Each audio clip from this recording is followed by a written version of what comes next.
हरे कृष्णा। ओम नमः शिवाय। प्रिय भक्तों, आप सभी का दिन शुभ और मंगलमय हो।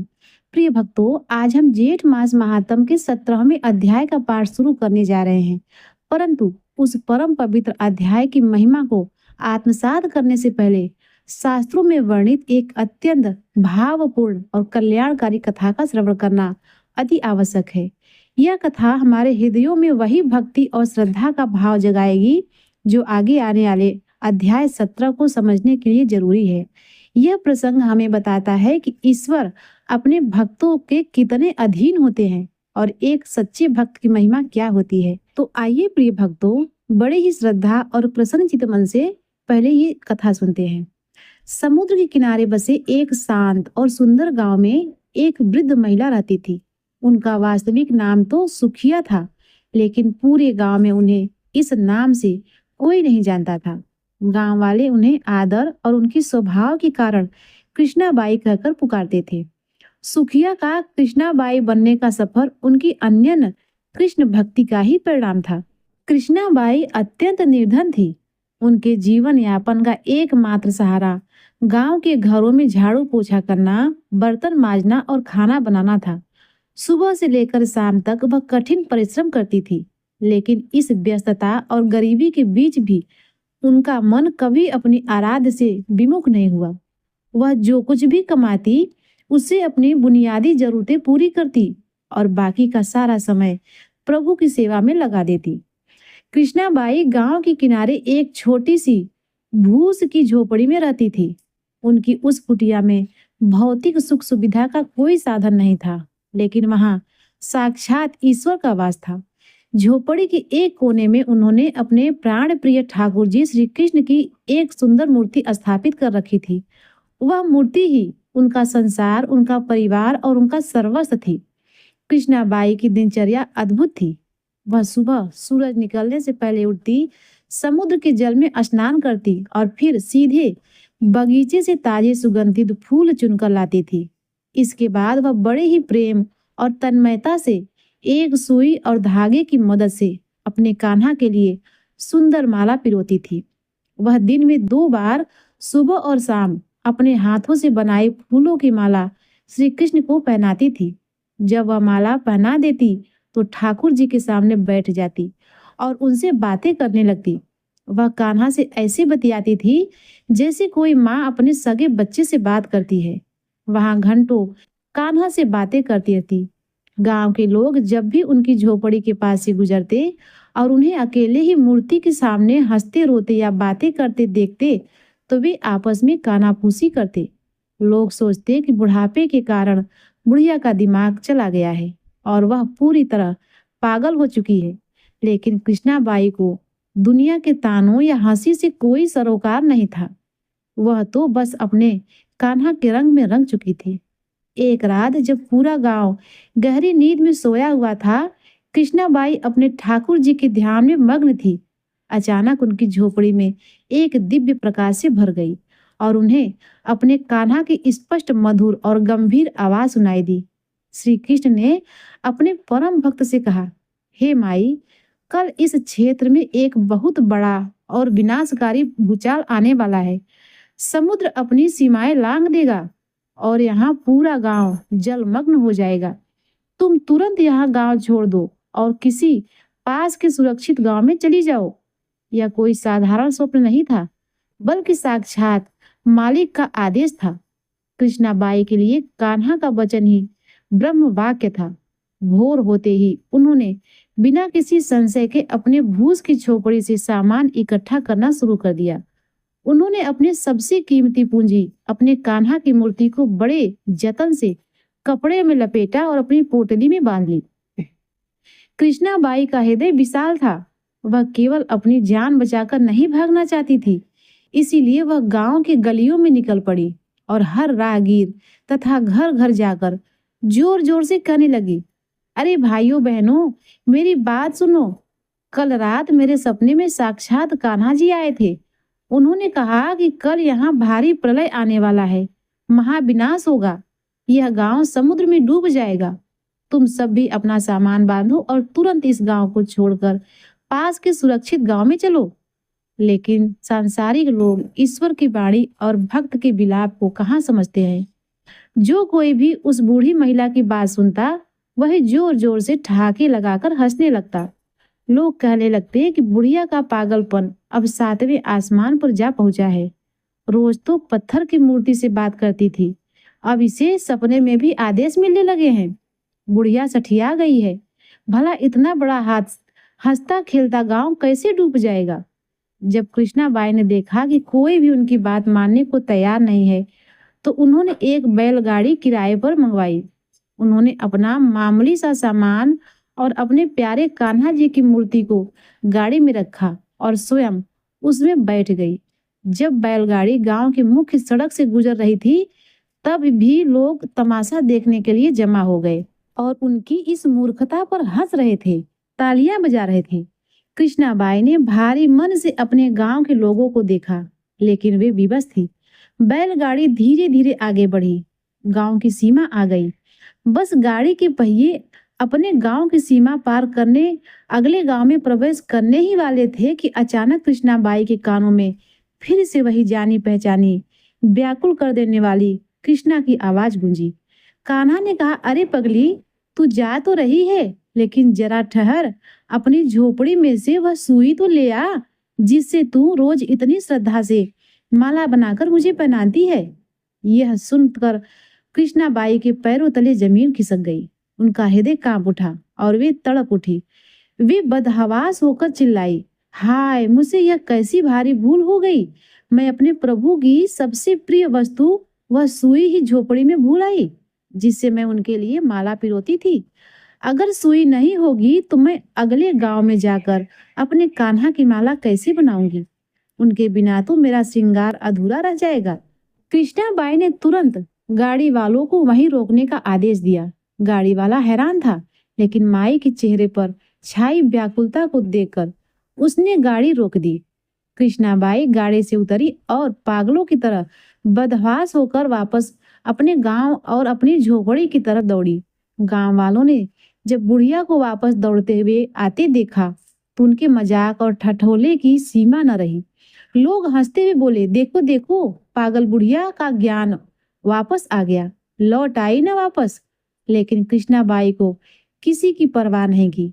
वे सीधे अपनी कुटिया में घुसी। उनकी आंखें उस छोटी सी सुई को ढूंढ रही थी। आखिरकार झोपड़ी के सूखे तिनके के बीच फंसी हुई वह सुई उन्हें मिल गई। माए ने उस सुई को ऐसे छाती से लगा लिया जैसे उन्हें दुनिया का सबसे बड़ा खजाना मिल गया हो। सुई लेकर वह फिर से पागलों की तरह दौड़ती हुई गांव की सीमा पर खड़ी बैलगाड़ी के पास पहुंची। वे हाँफ रही थी।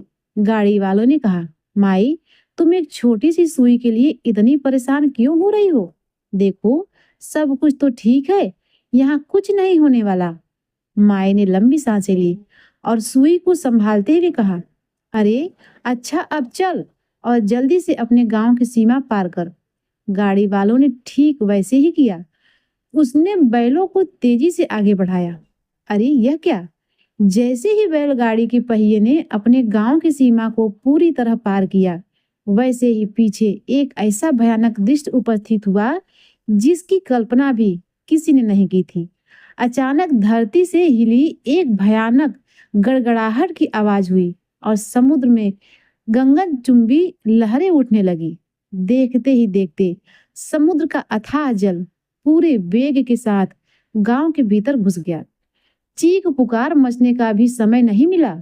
चंद मिनटों के भीतर ही पूरा का पूरा गांव समुद्र के सीने में समा गया। सब कुछ जलमग्न हो गया। घर मकान, पेड़ पौधे और उपहास उड़ाने वाले तमाम लोग काल के गाल में समा गए। बैलगाड़ी वाला यह मंजर देखकर स्तब्ध रह गया। वह गाड़ी वाला भी स्वभाव से एक सीधा साधा और अटूट कृष्ण भक्त था। भगवान ने एन केन प्रकारेण उसकी भी रक्षा करने में कोई विलंब नहीं किया, क्योंकि वह उस समय भगवान और उनके भक्त की सेवा में लगा हुआ था। प्रिय भक्तों, इस पावन कथा से हमें यह परम कल्याणकारी शिक्षा मिलती है कि प्रभु जब अपने भक्त की मात्र एक सुई की इतनी चिंता करते हैं, तो जो उनके प्रेम का प्रतीक थी, जो वे स्वयं उस भक्त की रक्षा के लिए कितने चिंतित और व्याकुल होते होंगे। इस कथा का सबसे चमत्कारी पहलू यह है कि जब तक उस परम भक्त की वह एक छोटी सी सुई उस गांव की झोपड़ी में मौजूद थी, तब तक काल भी उस गांव को छू नहीं सका। पूरा गांव सिर्फ इसीलिए बचा हुआ था क्योंकि वहां ईश्वर के भक्त की एक पवित्र वस्तु रखी थी। इसीलिए संतों का मनीषियों ने सत्य ही कहा है, भरी बंदरिया पाप की बरसन लगे अंगार, संत न होते जगत में जल जाता संसार। अर्थात इस संसार में मनुष्यों के पापों का घड़ा जब भर जाता है तो विपत्तियों और विनाश के अंगारे बरसने लगते हैं। अगर इस दुनिया में संत, परोपकारी, निश्चल और सच्चे भक्त न होते तो यह संसार अपने ही पापों के बोझ से कब का नष्ट हो गया होता। संतों और भक्तों की उपस्थिति ही इस पृथ्वी पर सुरक्षा कवच का काम करती है। ईश्वर संसार को केवल इसीलिए थामे रहते हैं क्योंकि यहाँ उनके प्रिय भक्त निवास करते हैं। प्रिय भक्तों, इस प्रकार भगवान ने अपने अनन्य भक्त कृष्णाबाई की सुई की लाज रखी और उनकी रक्षा की। इसी पावन और भक्तिमय भाव को अपने हृदय में धारण करते हुए आइए अब हम पूरे आदर और एकाग्र मन से जेठ मास महात्म के 17वें अध्याय की मुख्य कथा में प्रवेश करते हैं। बोलिए लक्ष्मी नारायण भगवान की जय, सूर्य नारायण भगवान की जय। श्री विष्णु भगवान ने ब्रह्मा जी से पूछा, हे ब्राह्मण, संसार में मनुष्य विष, रोग, ग्रह और अनेक प्रकार के उपद्रवों से पीड़ित रहते हैं। यह किन कर्मों का फल है? कृपा कर आप कोई ऐसा उपाय बताइए जिससे जीवों को रोग आदि की बाधा न हो। तो ब्रह्मा जी कहने लगे, जिन्होंने पूर्व जन्म में व्रत, उपवास आदि के द्वारा भगवान सूर्य को प्रसन्न नहीं किया, वे मनुष्य विष, ज्वर, ग्रह, रोग आदि के भागी होते हैं। और जो सूर्य नारायण की आराधना करते हैं उन्हें आदि व्याधियां नहीं सताती। पूर्व जन्म में भगवान सूर्य की आराधना से इस जन्म में आरोग्य, परम बुद्धि और जो मन में इच्छा करता है निसंदेह उसे प्राप्त कर लेता है। आदि व्याधियों से पीड़ित नहीं होता और ना ही विष और दुष्ट ग्रहों के संबंधनों से फंसता है तथा कृत्या आदि का भय भी उसे नहीं रहता। सूर्य नारायण के भक्तों के लिए दुष्ट भी अनुकूल हो जाते हैं और सब ग्रह सौम्य दृष्टि रखने लगते हैं। जिस पर सूर्य देव संतुष्ट हो जाते हैं वह देवताओं का भी पूज्य हो जाता है। परंतु भगवान सूर्य का अनुग्रह उसी पुरुष पर होता है जो सभी जीवों को अपने समान ही समझता है और भक्ति पूर्वक उनकी आराधना करता है। प्रजाओं के स्वामी भगवान सूर्य के प्रसन्न हो जाने पर मनुष्य पूर्ण मनोरथ को प्राप्त कर लेता है। भगवान विष्णु ने पूछा, हे ब्राह्मण, जिन्होंने पहले भगवान सूर्य की आराधना नहीं की और रोग व्याधि से दुखी हो गए हैं, वे उन कष्ट और पापों से कैसे मुक्त हों? कृपा कर हमें यह भी बताइए। हम भी भक्ति पूर्वक भगवान सूर्य की आराधना करना चाहते हैं। श्री विष्णु भगवान के पूछने पर ब्रह्मा जी इस प्रकार बोले, भगवान, यदि आप भगवान सूर्य की आराधना करना चाहते हैं तो आप पहले वैवस्वत अर्थात सूर्य भक्त बने, क्योंकि बिना विधि पूर्वक सारी दीक्षा के उनकी उपासना पूरी नहीं हो सकती। जब मनुष्यों के पाप क्षीण होने लगते हैं तब भगवान सूर्य और ब्राह्मणों में उनकी नैष्ठिकी श्रद्धा भक्ति होती है। इस संसार चक्र में भ्रमण करते हुए प्राणियों के लिए भगवान सूर्य को प्रसन्न करना एकमात्र कल्याण का निष्कटंक मार्ग है। विष्णु भगवान कहने लगे, हे ब्राह्मण, वैवस्वत्व का क्या लक्षण है? उन्हें क्या करना चाहिए यह भी आप बताइए। तब श्री ब्रह्मा जी कहने लगे, वैवस्वत वही है जो भगवान सूर्य का परम भक्त हो तथा मन, वाणी और कर्म से कभी जीव हिंसा न करे, ब्राह्मण, देवता और भोजक को नित्य प्रणाम करे, दूसरे के धन का हरण न करे, सभी देवताओं और संसार को भगवान सूर्य का ही स्वरूप समझे और उनसे अपने को अभिन्न समझे। देवता, मनुष्य, पशु, पक्षी, पिपीलिका, वृक्ष, पाषाण, काष्ठ, भूमि, जल, आकाश तथा दिशा सर्वत्र भगवान सूर्य को व्याप्त समझे। साथ ही स्वयं को भी सूर्य से भिन्न ना समझे। जो किसी भी प्राणी में दुष्ट भाव नहीं रखता वही वैवस्वत सूर्य उपासक है। जो पुरुष आसक्ति रहित होकर निष्काम भाव से भक्ति पूर्वक भगवान सूर्य के निमित्त क्रियाएं करता है वह वैवस्वत कहलाता है। जिसका ना तो कोई शत्रु है ना कोई मित्र है, तथा नाक जिससे भेद बुद्धि हो, सभी को बराबर देखता हो, ऐसा पुरुष व्यवस्था कहलाता है।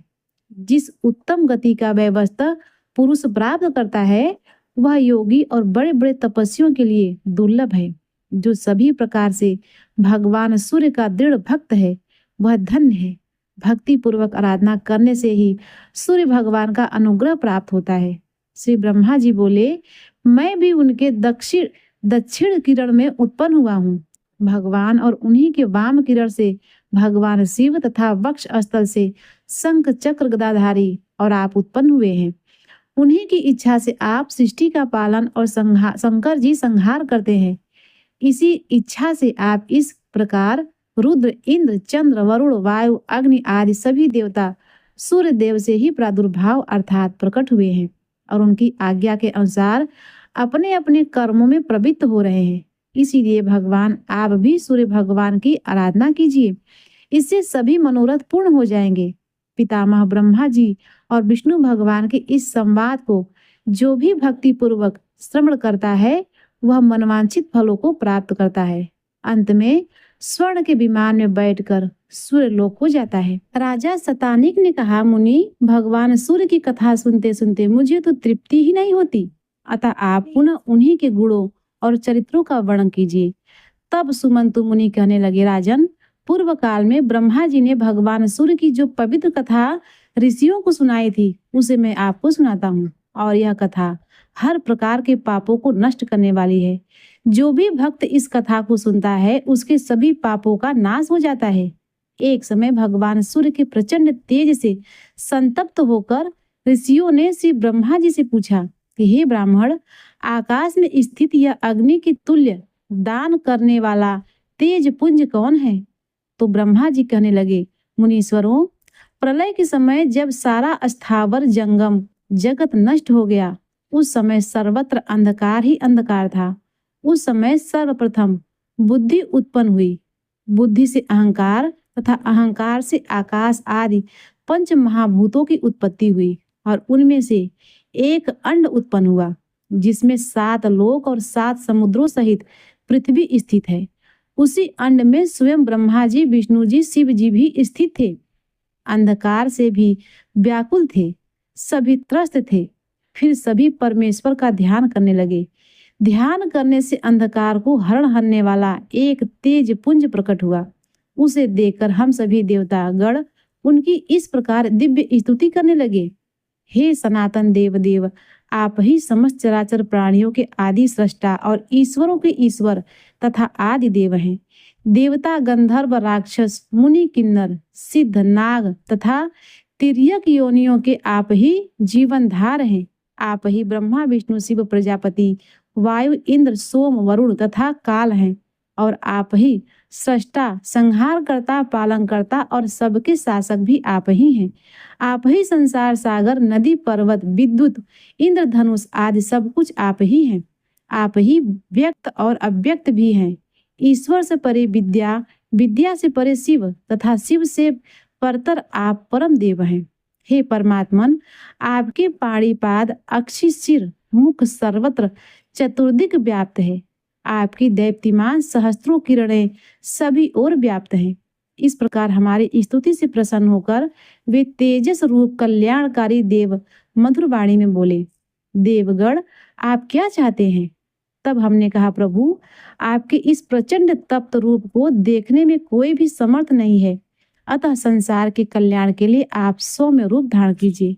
देवताओं की ऐसी प्रार्थना सुनकर उन्होंने एम वस्तु कहकर सभी को सुख देने वाला उत्तम रूप धारण कर लिया।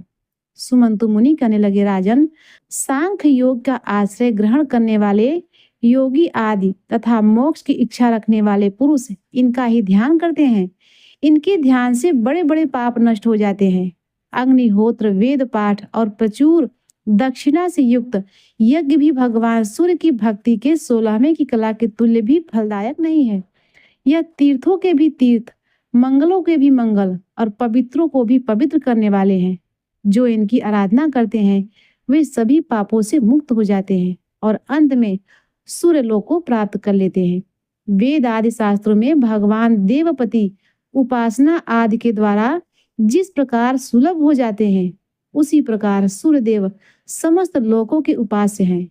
राजा सनातिक ने फिर से पूछा, मुनि, देवता तथा ऋषियों ने किस प्रकार भगवान सूर्य का सुंदर रूप बनवाया, यह भी आप बताइए। तब सुमंतु मुनि कहने लगे, राजन, एक समय सभी ऋषियों ने ब्रह्मलोक में जाकर श्री ब्रह्मा जी से प्रार्थना की कि हे भगवान, अदिति के पुत्र सूर्य नारायण आकाश में अति प्रचंड तेज से तप रहे हैं, जिस कारण नदी का किनारा सूख जाता है। वैसे ही अखिल जगत विनाश को प्राप्त हो रहा है।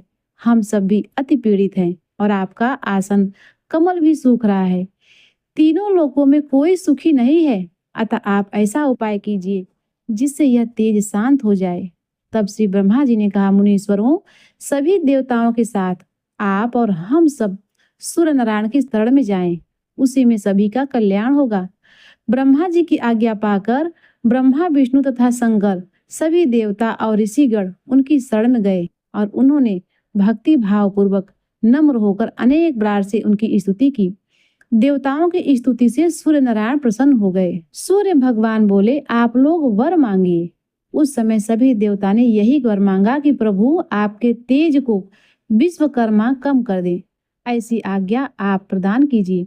उन्होंने देवताओं की प्रार्थना स्वीकार कर ली। तब विश्वकर्मा जी ने उनके तेज को तराश कर कम कर दिया। इसी तेज से भगवान विष्णु का चक्र और अन्य देवताओं के शूल, शक्ति, गदा, वज्र, बाण, धनुष, दुर्गा आदि देवियों के आभूषण तथा शिविक अर्थात पालकी, परशु आदि आयुध बनकर विश्वकर्मा ने उन्हें देवताओं को दे दिया। भगवान सूर्य का तेज सौम्य हो जाने से तथा उत्तम उत्तम आयुध प्राप्त कर देवतागण अत्यंत प्रसन्न हुए और उन्होंने पुनः उनकी भक्ति भाव पूर्वक स्तुति की। देवताओं की स्तुति से प्रसन्न होकर भगवान सूर्य ने और भी अनेक वर उन्हें प्रदान किए। फिर देवताओं ने परस्पर विचार किया कि दैत्यगण वर पाकर अत्यंत अभिमानी हो गए हैं, वे अवश्य भगवान सूर्य को हरण करने का प्रयास करेंगे। इसीलिए उन सभी को नष्ट करने के लिए तथा इनकी रक्षा करने के लिए हमें चाहिए कि हम इनके चारों ओर खड़े हो जाएं, जिससे ये दैत्य सूर्य को देख ना सके। ऐसा विचार कर स्कंद दंड नायक का रूप धार कर भगवान सूर्य के बाईं ओर स्थित हो गए। भगवान सूर्य ने दंड नायक को जीवों के शुभाशुभ कर्मों को लिखने का आदेश दिया। दंड का निर्णय करने और दंड नीति का निर्धारण करने से दंड नायक नाम पड़ गया। अग्निदेव पिंगल वर्ण के होने के कारण पिंगल नाम से प्रसिद्ध हुए और फिर सूर्य भगवान की दाहिनी ओर स्थित हो गए। इसी प्रकार दोनों पार्श्वों में दो अश्विनी कुमार स्थित हुए। वे अश्व रूप से उत्पन्न होने के कारण अश्विनी कुमार कहलाए। महाबलशाली राज्ञ और स्रोत को द्वारपाल हुए। राजा कार्तिकेतु के और स्रोत हर के अवतार कहे गए और लोक पूज्य वे दोनों द्वारपाल धर्म और अर्थ के रूप में प्रथम द्वार पर रहते थे। दूसरे द्वार पर कलमास और पक्षी ये दोनों द्वारपाल रहते थे। इनमें से कलमास यमराज के रूप में है और पक्षी गरुड़ रूप में है। ये दोनों दक्षिण दिशा में स्थित हैं। कुबेर और विनायक उत्तर में तथा दिंडी और रेवंत पूर्व दिशा में स्थित है। दिंडी रुद्र रूप है और रेवंत भगवान सूर्य के पुत्र हैं। ये सब देवता दैत्यों को मारने के लिए सूर्य भगवान के चारों ओर स्थित हैं और सुंदर रूप वाले विरूप, अन्य रूप और काम रूप हैं तथा अनेक प्रकार के आयुध धारण कर रहे हैं। चारों वेद भी उत्तम रूप धारण कर भगवान सूर्य के चारों ओर स्थित हैं। हरे कृष्णा।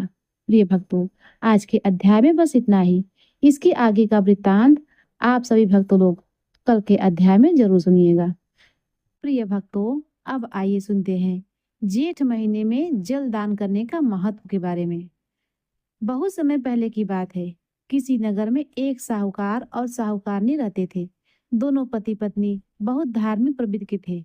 साहूकार गरीबों की मदद करता था, बहुत कम ब्याज पर उन्हें धन भी देता था और हमेशा ही जरूरतमंदों की सहायता करता था।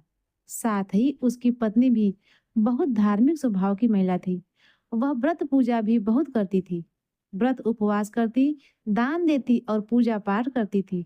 लेकिन उन दोनों को सबसे बड़ा दुख यह था कि उनके घर में कोई संतान नहीं थी। सेठ सेठानी अक्सर बातें किया करते थे कि न जाने कौन से पूर्व जन्म के कर्म से हमें यह दुख प्राप्त हुआ है। इस जन्म में तो हमने अपनी याद में कभी किसी का दिल नहीं दुखाया। उनके घर में एक नौकर था जो सेठ सेठानी को इस तरह से दुखी देखकर खुद भी दुखी रहा करता था, क्योंकि सेठ सेठानी उसे कभी नौकर की तरह बर्ताव नहीं करते थे। उसे अपने परिवार का ही सदस्य मानते थे। एक दिन की बात है, वह नौकर सेठ जी के पास गया और कहने लगा, सेठ जी, छोटा मुंह और बड़ी बात, लेकिन मैं आपको इस तरह से दुखी देख नहीं सकता। मैं एक साधु महात्मा को जानता हूँ जो पास ही के नगर में आए हुए हैं। उनकी बहुत ख्याति है। मैंने सुना है कि वे सबका दुख दूर करते हैं। अगर आप कहें तो मैं आपको उनके पास ले चलूं। हो सकता है वे आपकी समस्या का कोई समाधान आपको बता दें। सेठ दुखी तो बहुत था। उसने नौकर की बात मान ली और नौकर के साथ महात्मा जी के पास चला गया। सेठ ने महात्मा जी के चरणों में प्रणाम किया और उनसे अपनी समस्या बताई। सेठ जी कहते हैं, मैंने तो कभी किसी के साथ कोई बुरा नहीं किया, फिर भी पता नहीं मुझे यह दुख क्यों प्राप्त हो रहा है। मेरे पास इतनी धन संपत्ति है, लेकिन मेरे घर में तो कोई संतान ही नहीं है।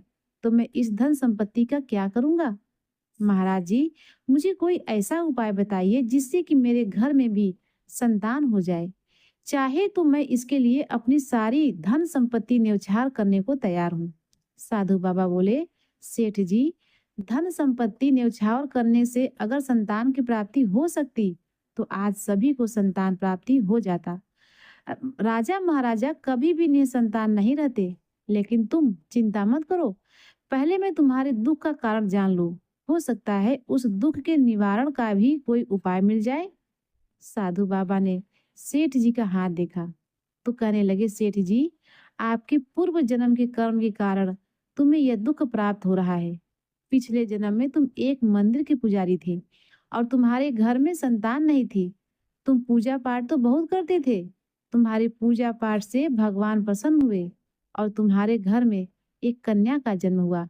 लेकिन तुम कन्या के जन्म से प्रसन्न नहीं हुए, क्योंकि तुम्हें तो पुत्र चाहिए था। तुमने उस कन्या का बिल्कुल भी ध्यान नहीं रखा। तुम उस कन्या से बिल्कुल भी प्यार नहीं करते थे, उससे कभी बातें भी नहीं करते थे। इस कारण से वह कन्या बहुत उदास रहती और अपने पिता का प्रेम पाने के लिए तड़पती रहती थी। एक समय वह बीमार हो गई, क्योंकि तुम उससे बातें भी नहीं करते थे, उससे कभी प्यार भी नहीं करते थे और ना ही उसका ध्यान ही रखते थे। तो तुम उसे वैद्य के पास भी नहीं ले गए और बीमारी के कारण वह मर गई। सेठ जी, तुम्हारे सिर पर तो कन्या की मृत्यु का दोष लगा है। तुम भगवान के मंदिर के पुजारी थे और भगवान की पूजा करते थे, इसीलिए इस जन्म में तुम्हें धन संपत्ति तो बहुत मिली, लेकिन संतान सुख नहीं मिला। साधु बाबा की बातें सुनी तो सेठ जी तो और भी दुखी हो गए। यह सुनकर नहीं कि उनके भाग्य में संतान का सुख नहीं है, बल्कि यह जानकर कि उनके सिर पर अपनी ही कन्या का मृत्यु का दोष लगा है। अब तो सेठ जी महात्मा जी से बोले, महात्मा जी, कोई ऐसा उपाय बताएं जिससे हम इस दोष से मुक्ति पा सके। तब साधु बाबा ने कहा, सेठ जी सुनो, जेठ का महीना आने वाला है और जेठ के महीने में जल दान करना सर्वोत्तम माना जाता है।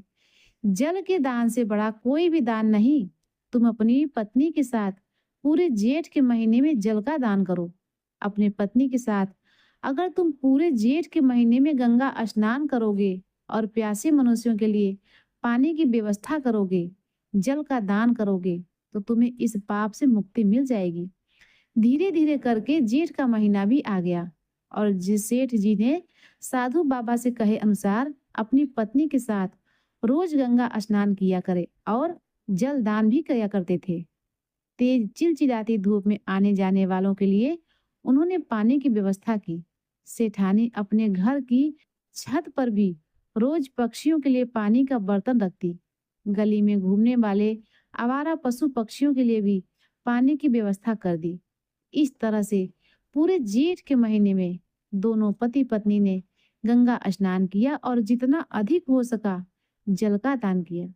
उनके इस सेवा भाव से भगवान बहुत प्रसन्न हुए और कुछ दिनों के बाद सेठानी गर्भवती हो गई और उनके घर में एक कन्या का जन्म हुआ। कन्या के जन्म से तो सेठ जी बहुत प्रसन्न हुए कि हे विष्णु भगवान, जैसे आपने शेर सेठानी की मनोकामनाएं पूरी की, ऐसे ही जेठ माह में जल दान करने वाले और जल दान की इस कहानी को सुनने वाले सबकी मनोकामनाएं पूरी करना। सबके घर में अन्न धन का भंडारे भर देना। बोलिए विष्णु भगवान की जय। प्रिय भक्तों, एक समय की बात है, शेषनाग की सैया पर भगवान विष्णु सुकून से विराजमान थे।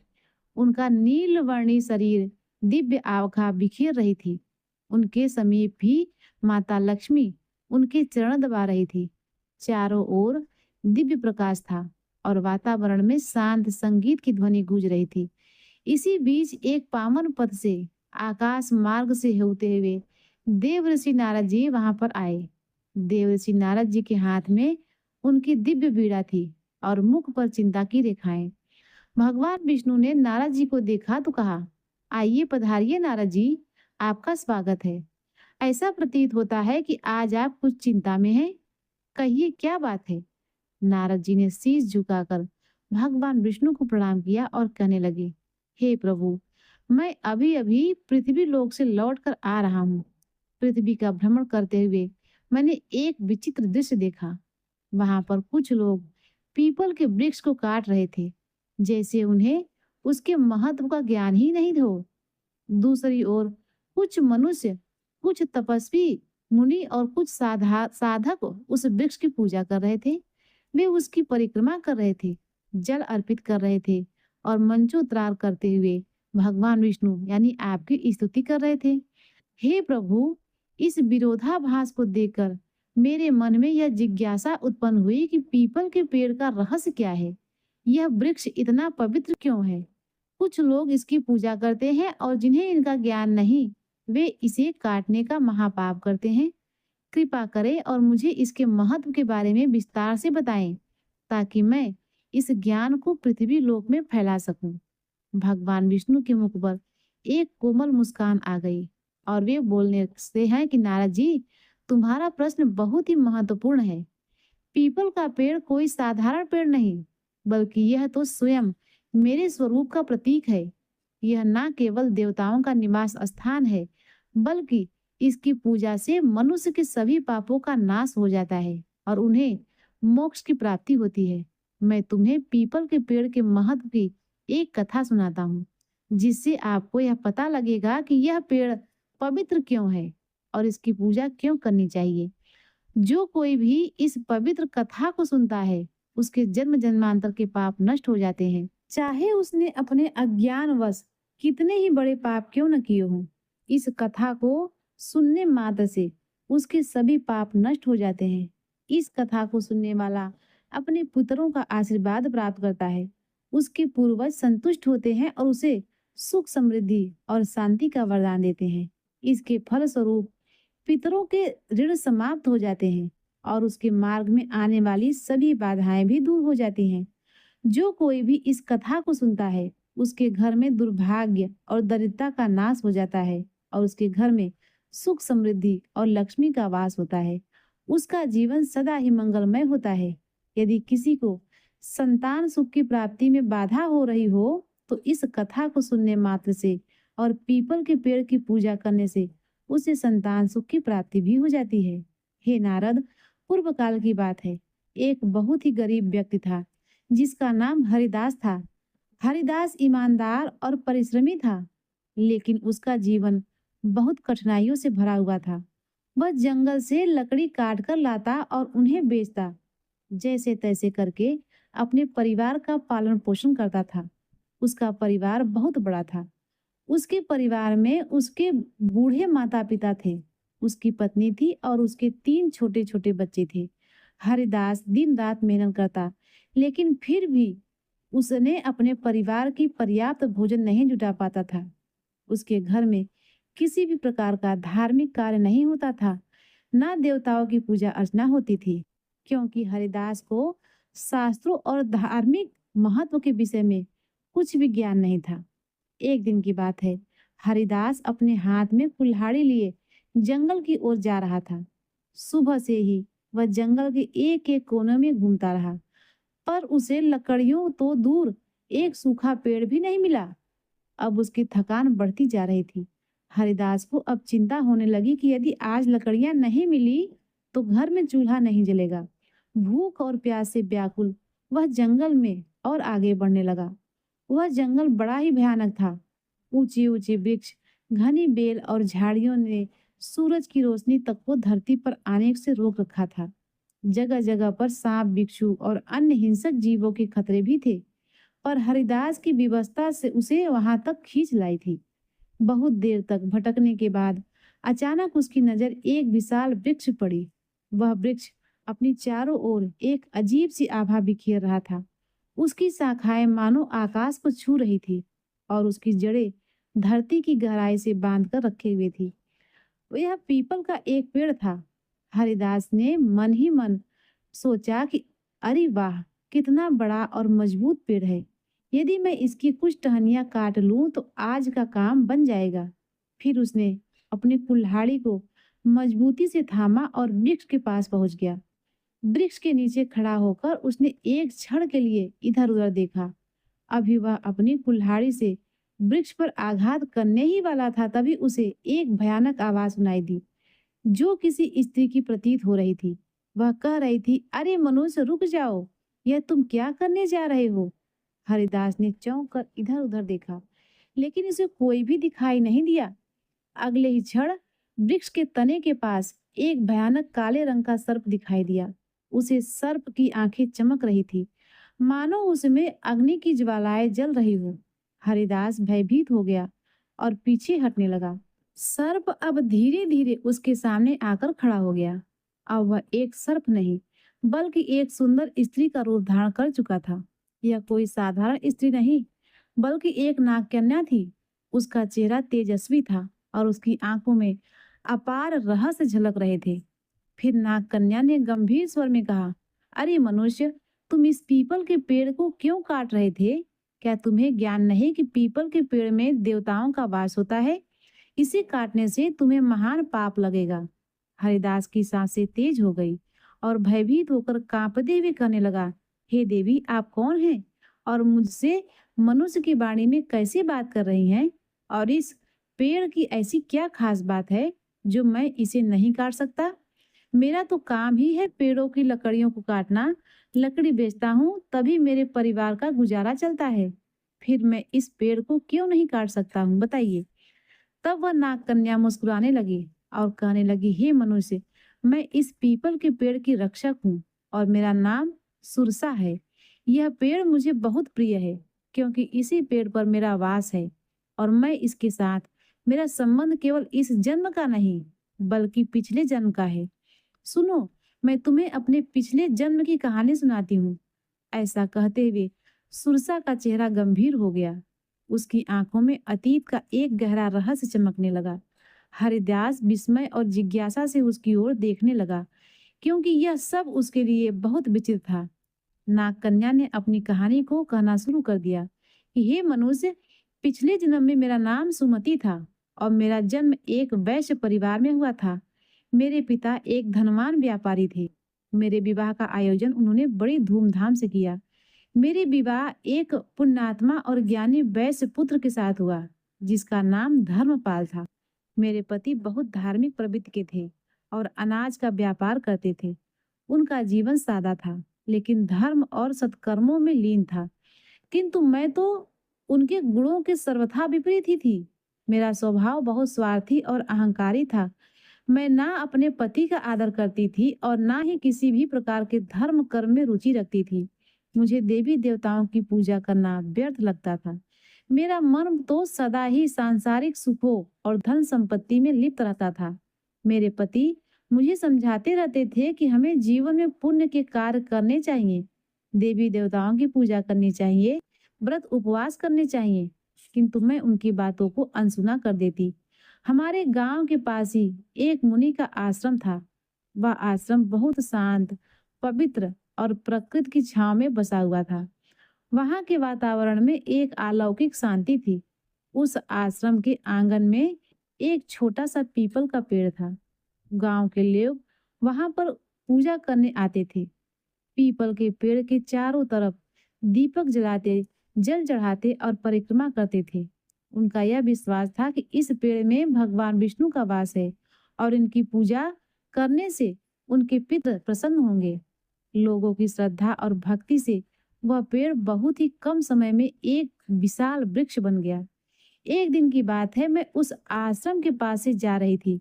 वहां पर मैंने देखा कि एक ब्राह्मण बहुत ही श्रद्धा से पीपल के पेड़ की पूजा कर रहे थे। पीपल के पेड़ के तने में जल चढ़ा रहे थे और मंत्रोच्चार कर रहे थे। यह सब देखकर मैं जोर जोर से हंसने लगी और मैंने बड़े कठोर स्वर में कहा, अरे ब्राह्मण मूर्ख, मूर्ख की तरह इस वृक्ष की पूजा क्यों कर रहे हो? यह तो केवल एक पेड़ है, ना फल देता है, ना ही फूल। क्या यह पेड़ किसी काम का भी है? व्यर्थ का ढोंग कर रहे हो। तुम्हारी पूजा का कोई लाभ नहीं। मेरे शब्दों को सुनकर ब्राह्मण शांत भाव से मेरी ओर देखने लगे और फिर कहने लगे, देवी, तुम्हारा अज्ञान ही तुम्हारे इस व्यवहार का कारण है। क्या तुम्हें ज्ञान नहीं कि पीपल का पेड़ एक साधारण पेड़ नहीं है? इस वृक्ष में स्वयं भगवान विष्णु का वास होता है। इसे जीवित वृक्ष माना जाता है और यह बहुत पवित्र है। इसकी पूजा करने से भगवान विष्णु प्रसन्न होते हैं। इसके तने में जल चढ़ाने से पितरों का आशीर्वाद प्राप्त होता है। अनेक जन्मों के पाप इस वृक्ष की पूजा करने से ही समाप्त हो जाता है। यह वृक्ष तो मानव जीवन के लिए वरदान है। उन ब्राह्मण की बातों ने मेरे अहंकार को और भी भड़का दिया और मैंने कठोर शब्दों में उनका और वृक्ष का अपमान कर दिया। तब मैं क्रोध में आकर उस पेड़ के पास गई और मैंने व्यंग से कहा, देखते हैं तुम्हारा यह वृक्ष कितना महान है। और इतना कहकर मैंने पीपल के वृक्ष पर लात मार दी। जैसे ही मेरी लात उस वृक्ष की लगी, तभी एक विचित्र घटना हुई। मेरे पैर से लेकर शरीर के अन्य अंगों में जलन होने लगी। वह जलन असहनीय थी। मैंने देखा कि मेरे शरीर में परिवर्तन हो रहा है। धीरे धीरे मेरा रूप बदलने लगा। मेरी त्वचा काली पड़ गई और देखते ही देखते मैं नागिन के रूप में परिवर्तित हो गई। नागिन का रूप धारण करके मैं वहीं पर चीखने चिल्लाने लगी। मेरी चीख पुकार सुनकर आश्रम के और मुनि भी वहां आ गए। मैं उनके चरणों में गिरी, रोते हुए अपनी व्यथा सुनाई और उनसे विनती की कि मुझे इस श्राप से मुक्त करें। तब मुनि ने गंभीर स्वर में कहा कि तुमने घोर पाप किया है। पीपल के वृक्ष को अपवित्र करना, उसका अपमान करना स्वयं भगवान विष्णु का अपमान है। तुम्हें अपने ही कर्मों का दंड मिला है। फिर मैंने कांपते हुए हाथ जोड़कर स्वर में कहा, मुनि, मुझे क्षमा कर दो और इस श्राप से मुक्ति का मुझे कोई उपाय बताएं। मैं अपने पापों के लिए प्रायश्चित करना चाहती हूँ। तब मुनि ने गंभीर स्वर में कहा कि तुम्हें इस श्राप से मुक्त होने के लिए 100 वर्षों तक इस पीपल के पेड़ पर निवास करना होगा और इसकी रक्षा करनी होगी। जब 100 वर्ष पूर्ण हो जाएंगे, तब तुम्हारे पति यहाँ आएंगे और इस वृक्ष पर जल अर्पित करेंगे। तभी तुम्हें इस श्राप से मुक्ति मिलेगी। इतना कहकर मुनि तो वहां से चले गए और मैं इसी पेड़ पर वास कर रही हूँ। यह पेड़ दिनों दिन बढ़ता गया और मैं इसकी रात दिन रक्षा करती हूँ ताकि कोई भी इसे हानि न पहुंचा सके। आज मेरे 100 वर्ष पूरे हो गए हैं। मैं प्रतीक्षा कर रही हूँ कि कब मेरे पति यहाँ पर आए और इस पेड़ पर जल अर्पित करें और मुझे इस योनि से मुक्ति मिले। इतना कहते हुए उस नाग कन्या की आंखों में आंसू आ गए। हरिदास तो यह सब सुनकर हैरान रह गया। वह समझ नहीं पा रहा था कि उसने जो कुछ सुना है वह कोई सपना है या सच्चाई। उसके हृदय में भय और श्रद्धा का संचार हो रहा था। नाग कन्या की वह कहानी सुनकर हरिदास स्तब्ध रह गया। उसकी आंखों में आश्चर्य और अविश्वास के भाव तैरने लगे। उसे समझ नहीं आ रहा था कि वह स्वयं इस घटना से किस प्रकार जुड़ा हुआ है और वह यहाँ पर आज क्यों आया है। तभी एक दिव्य तेज से आश्रम के और भी मुनि वहां पर प्रकट हो गए और उनका स्वर गंभीर और आशीर्वाद से भरा हुआ था। मुनि ने हरिदास की ओर देखते हुए कहा, हरिदास, यह सब कुछ तुम्हारे पूर्व जन्मे के कर्मों का परिणाम है। क्या तुम जानना चाहते हो कि तुम इस घटना से कैसे जुड़े हुए हो? तब हरिदास ने हैरान होते हुए मुनि की ओर देखा और कांपते हुए स्वर में कहा, हे ऋषिवर, मुझ पर कृपा करें, मेरे जन्म के रहस्य का ज्ञान दे। यह सब क्यों और क्या हो रहा है और इस घटना से किस प्रकार मैं जुड़ा हुआ हूँ। तब मुनि ने अपनी आंखें बंद की और फिर हरिदास से कहा, सुनो, मैं तुम्हारे पूर्व जन्म की बात बताता हूँ। इस नाग कन्या का नाम पूर्व जन्म में सुमति था और इसके पति तुम ही थे। उस जन्म में तुम धर्मपाल नाम के एक पुण्यात्मा व्यापारी थे। तुमने सुमति के विवाह किया और उसका जीवन संवारने का प्रयास किया। तुम एक धर्मनिष्ठ और सत्यवादी व्यक्ति थे। तुमने सुमति को सन्मार्ग पर लाने के लिए अनेक प्रयास किए, किंतु वह तुम्हारे प्रयासों की उपेक्षा करती रही। हरिदास ने आश्चर्य और अविश्वास के साथ कहा, क्या मैं ही इस नाग कन्या का पति था? तब मुनु ने मुस्कुराते हुए कहा, हाँ हरिदास, सुमति ने अपने अहंकार और अज्ञान के कारण पीपल के पेड़ का अपमान किया, जिसके कारण उसे सर्प योनि मिली। किंतु भगवान विष्णु ने तुम्हारे पुण्य कर्मों के कारण ही यह नियम बनाया कि केवल तुम्हारे हाथों से जल अर्पित होने पर ही सुमति को इस श्राप से मुक्ति मिलेगी। आज तुम यहाँ पर अपनी नियति के कारण आए हो।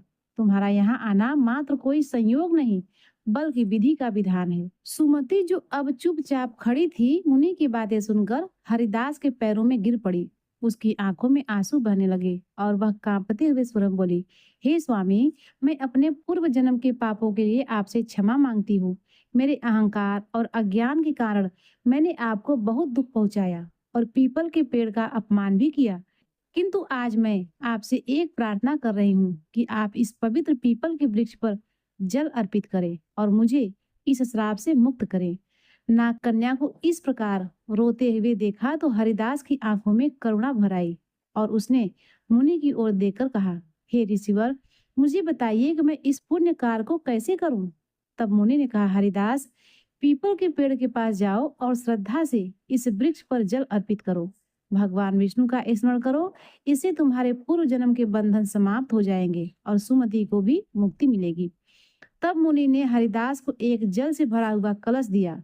हरिदास पीपल के पेड़ के सामने खड़ा था, मन ही मन में भगवान विष्णु का ध्यान कर रहा था और पीपल के पेड़ पर जल अर्पित करने लगा। जैसे ही उसने जल की धारा पीपल के पेड़ की जड़ में चढ़ाई, तभी एक अद्भुत घटना घटी। पीपल के पेड़ के नीचे दिव्य प्रकाश फैला और नाग कन्याएं का सर्प रूप धीरे धीरे नष्ट होने लगा। उस स्थान पर एक सुंदर तेजस्वी कन्या प्रकट हुई, जिसका चेहरा चमक रहा था, मानो वह स्वयं एक देवी हो। सुमति ने हाथ जोड़कर हरिदास और मुनि को प्रणाम किया।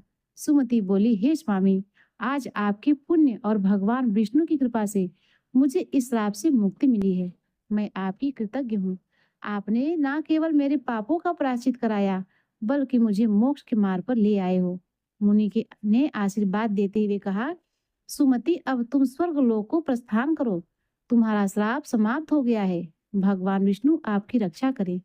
सुमति ने एक बार फिर पीपल के पेड़ की परिक्रमा की और वहां से दिव्य प्रकाश के साथ स्वर्गलोक को प्रस्थान कर गई।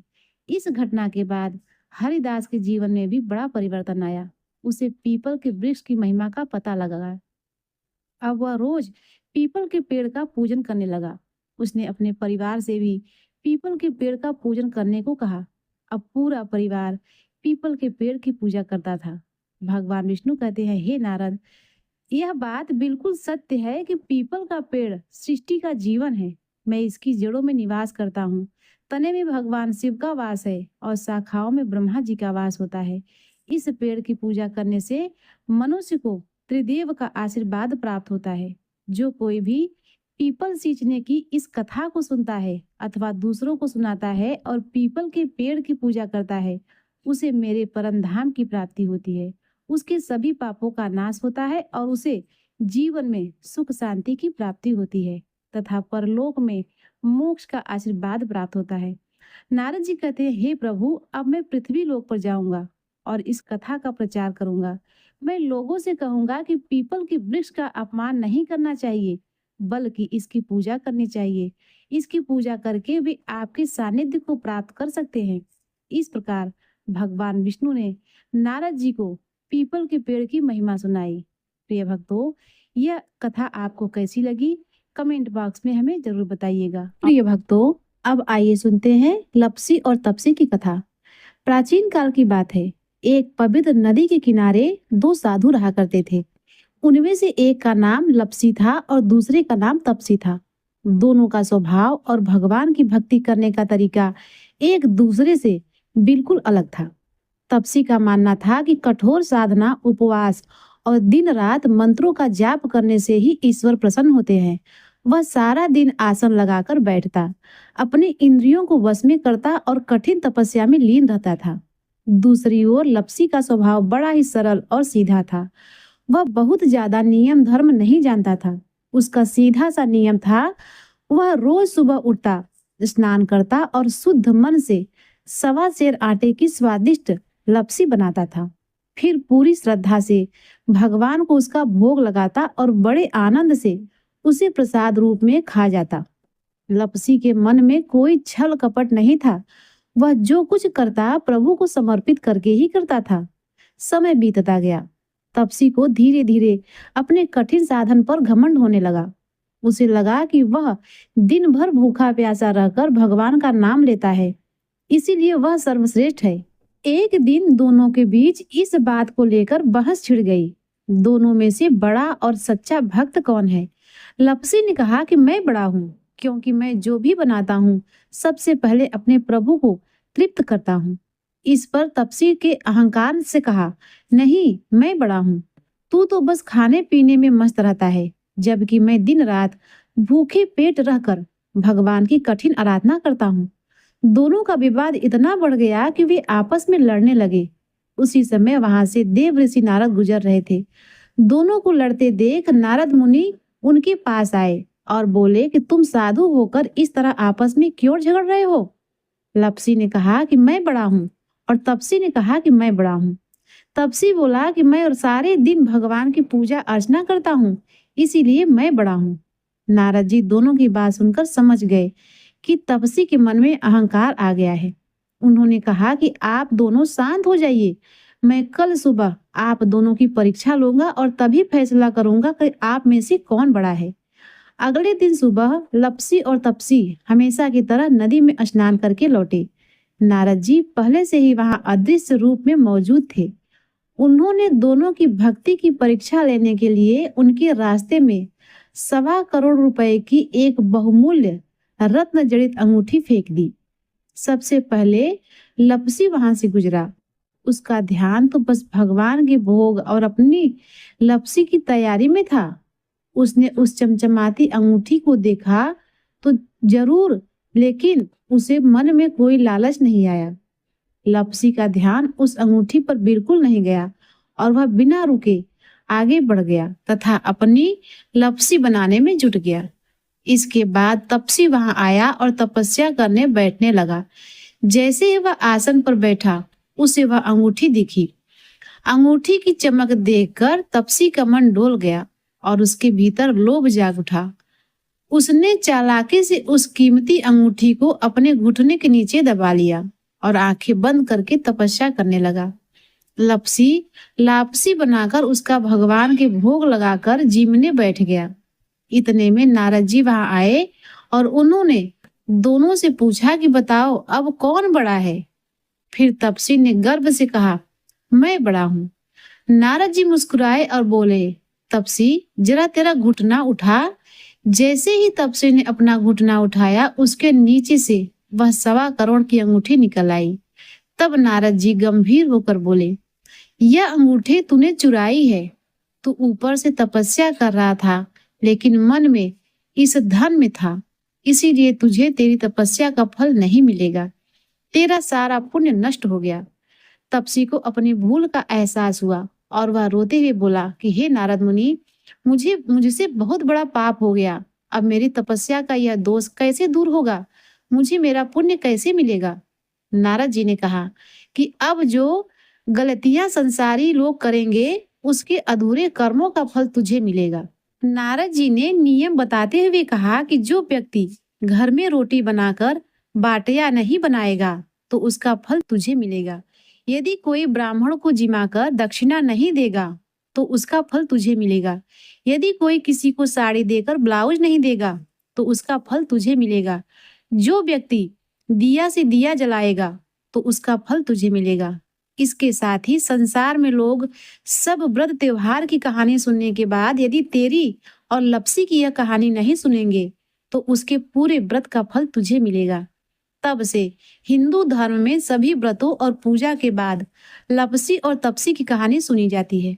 कहानी सुनने के बाद हाथ में अन्न के दाने लेकर ऐसे कहना चाहिए, लपसी को फल लपसी को हो जियो, तपसी को फल तपसी न हो जियो, म्या की कहानी कथा को फल म्याने हो जियो। बंसी शोभित कर मधुर नील जलद तन श्याम, अरुण अधर जन बिंबा फले नयन कमल अभिराम, पूर्ण इंद्र अरविंद मुख पीतांबर शुभ साज, जय मनमोहन मदन छवि कृष्ण चंद्र महाराज। चौपाई। जय यदुनंदन जय जगवंदन जय वसुदेव देवकी नंदन, जय यशोदा सुत नंद दुलारे, जय प्रभु भक्तन के त्रिगतारे, जय नट नागर नागन थैया कृष्ण कन्हैया धेनु चरैया, पुनि नख पर प्रभु गिरिवर धारो, आओ दीनन कष्ट निवारो, बंसी मधुर अधर धर तेरो, होवे पूर्ण मनोरथ मेरो, आओ हरि पुनि माखन चाखो, आज लाज भारत की राखो, गोल कपोल चिबुक अरुणारे, मृद मुस्कान मोहिनी डारे, रंजित राजीव नयन विशाला, मोर मुकुट बैजंती माला, कुंडल श्रवण पीठ पर आछे, कटिकिंकड़ी काछन काछे, नील जल सुंदर तनु सोहे, छबलक सुर नर मुनि मोहे,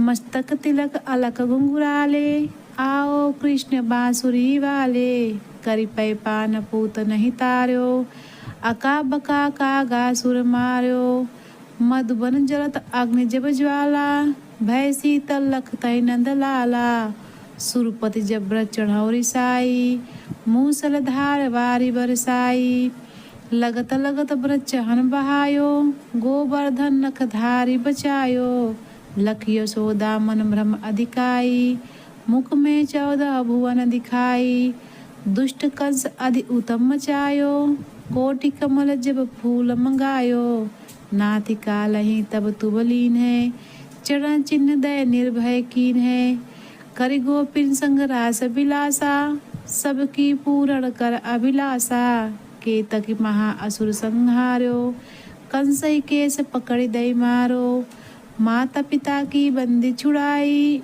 उग्रसेन कह राज दिलाई, महिषे मृतक क्षयो सुत लायो, मातुदेव की शोक मिटायो, भौमासुर मुर दैत्य संहारी, लाए खड्ग सहस कुमारी, दय भीम मतिर चीर सहारा, जरा सिंधु राक्षस कह मारा, असुर बकासुर आदि को मार्यो, भक्तन के तब कष्ट निवार्यो, दीन सुदामा के दुख टार्यो, तंदुल 3 मुख मुठ डार्यो, प्रेमक साग विदुर घर मांगे, दुर्योधन घर मेवा त्यागे, लखि प्रेम की महिमा भारी, ऐसे श्याम दीन हितकारी, भारत के पारत तहा के, लिए चक्र नहीं बलता के, निज गीता के ज्ञान सुनावे, भक्तन हृदय सुधा बरसावे, मीरा थी ऐसी मतवाली, विष पी गई बजा कर ताली, राना भेजा सांप पिटारी, सालिक राम बने बनवारी, निज माया तुम विदहि दिखायो, उड़ते संशय सकल मिटायो, तब सत निंदा करि तत्काला, जीवन मुक्त भयो शिशुपाला, जबै द्रौपदी टेर लगाई, दीनानाथ लाज अब जाई, तुरत ही बसन बने नंद लाला, बढ़े चीर भय अरिमुह काला, असनाथ के नाथ कन्हैया, डूबत भवर बचावत नैया, सुंदर दास आस उरधारी, दया दृष्टि की जय बनवारी, नाथ सकल मम कुमत निवारो, क्षमहु बेग अपराध हमारो, खोलो पट अब दर्शन दीजो, बोलो कृष्ण कन्हैया की जय। दोहा। यह चालीसा कृष्ण का पाठ करे उरधारी, अष्ट सिद्धि नवनिधि फल लहे पदारथ चार।